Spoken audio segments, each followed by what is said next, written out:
5 seconds. Start. Mr. Deputy Chairman, Sir, Government of India has received reports that the United States is considering the possibility of resuming arms supplies to Pakistan. Stop. Press dispatches from Washington and Islamabad have also hinted that the 10-year-old American arms may be lifted and that the United States may supply sophisticated weapons to Pakistan.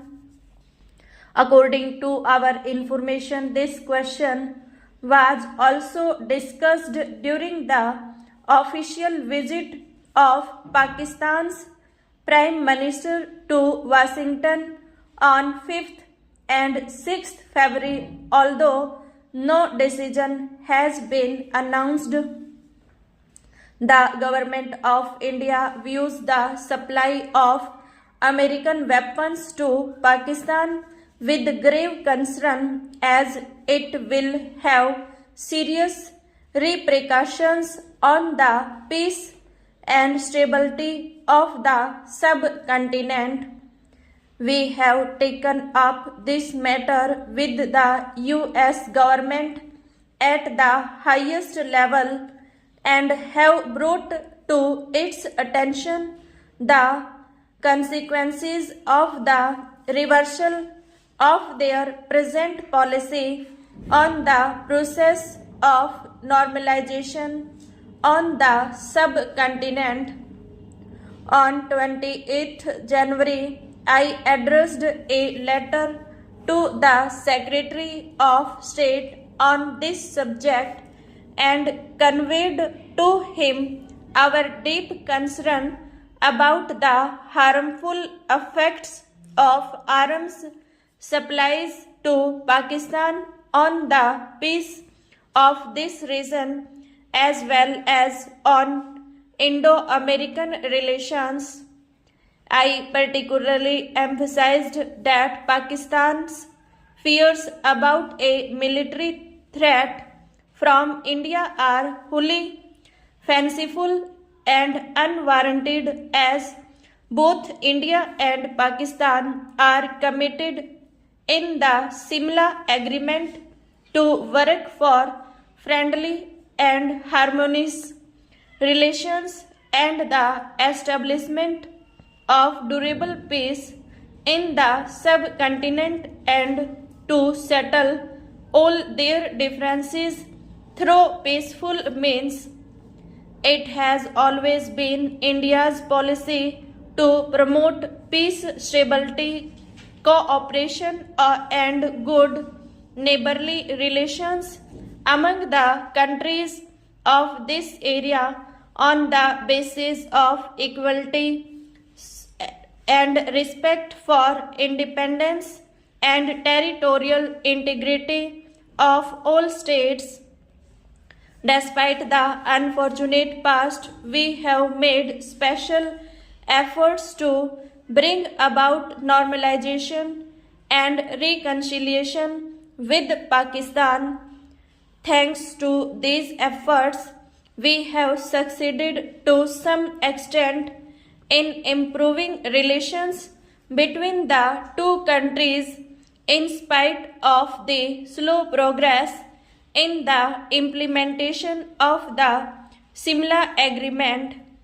These hopeful trends will be jeopardized and the promise of cooperation replaced by the specter of confrontation by an American decision to induct sophisticated weapons into the subcontinent. It will not only create new tension between India and Pakistan, but also revive old misgivings about the United States' role in the region. In recent months, both India and the United States have made sincere efforts to improve their relations. In the ninth five-year plan, the poverty line in the rural sector would be fixed at an annual income level of rupees 11,000 for a family. The targeted group would be the families having an annual income up to rupees 85,000. The experience gained during the implementation of poverty alleviation programs has brought to light the fact that in the case of these programs, the selection of the targeted group is required to be made very carefully and properly. The state governments have been asked to select the families living below the new poverty line. In 2001, a provision was made according to which at least 40% of the beneficiaries should be women. Earlier, the percentage of beneficiaries was 30 in the case of women. The previous target earmarked for the coverage of scheduled castes and scheduled tribes was 40%. The said percentage has now been increased to 50 from 2001. At present, both the scheduled caste and the scheduled tribes get a subsidy equal to 50% of the loan amount, subject to the maximum ceiling of rupees 5,000. At present, this program is being evaluated through a large number of non-governmental organizations. It has been found that 28% of the beneficiaries have risen above the poverty line. Even now, 33% of rural population is still living below the poverty line. Keeping this in view, we will continue to give importance to our objective of extending assistance to the poorest of the poor under this program. The second aspect of this question pertains to the quantum of loan and subsidy that is to be provided. The subsidy amount of rupees 4,000 and rupees 5,000 was fixed about 10 years back. Keeping in view the limitation of the budget, our government will consider the question of raising this amount.